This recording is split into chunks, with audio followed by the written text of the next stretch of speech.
guys, me, your tidy sticky mama here, and week 4 of the KonMari 8-week tidying challenge is here, so let's have a look.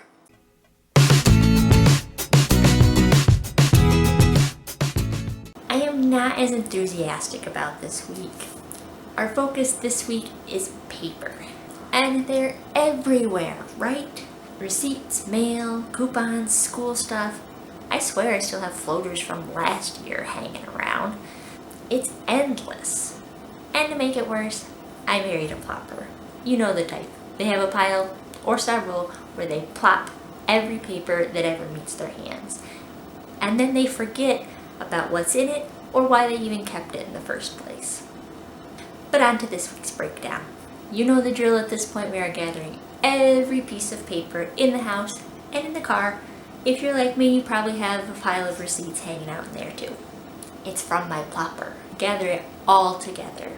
I like a laundry basket for this step. It makes it easy to just go around the house and get everything. Day 23, we're sorting them into categories for the next few days and doing a little bit of a general discard.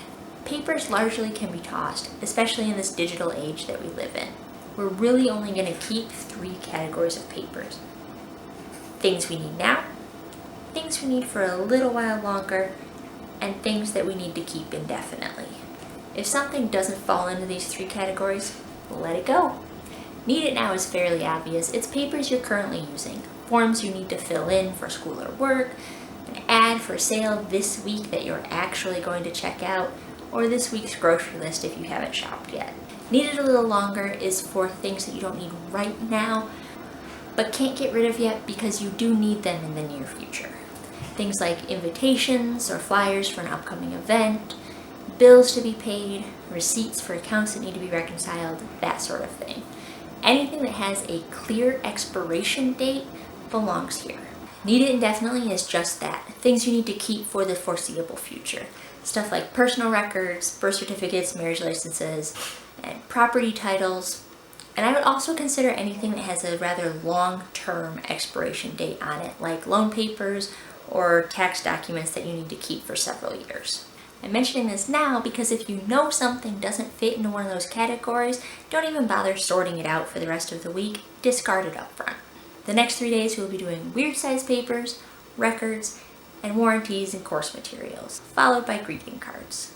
So separate your pile or basket accordingly. Hunt down a couple smaller boxes to keep your categories separated.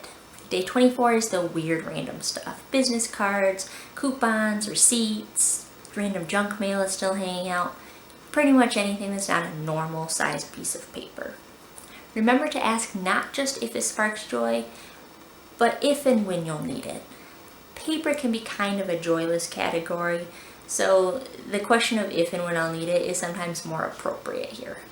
Day 25, same thing, but with important papers. Stuff like legal documents, records, tax stuff. A lot of this will fall into the keep it indefinitely category, but if you're like me, you've got some stuff that's older than what you really need to be keeping, and you should let it go. The next day, we'll do warranties and manuals. For starters, if you have expired warranties or manuals for things you don't actually own anymore, let those go immediately. For the rest, if you can find it easily online, feel free to release the physical copies. Unless owning a printed manual sparks joy for you. Same for course materials, unless you're actually still taking the course, you probably don't really need them. Day 27 is our last tidying day as far as sorting papers goes, and it's greeting cards. Generally, their purpose is to be sent and received to mark a specific occasion, and once that occasion has passed, so has their purpose. Those that spark joy are welcome to stay, and the rest should go.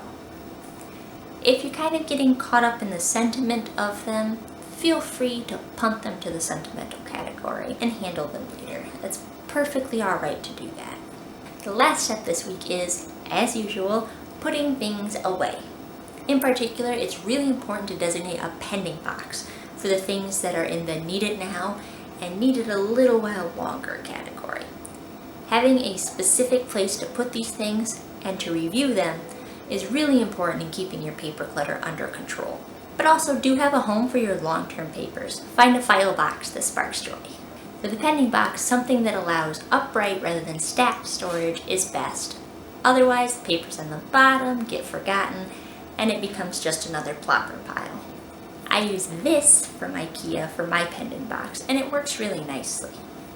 I know it's not a fun category, but push through. We can do this. And maybe have a fun bonfire at the end of the week, yeah? Hit that subscribe button for me so you can stay with me on this 8-week KonMari tidying challenge. And let me know in the comments down below how you feel about facing the paper beast this week. I'm not excited, but gotta do what you gotta do, right? Alright, bye guys. See you next time.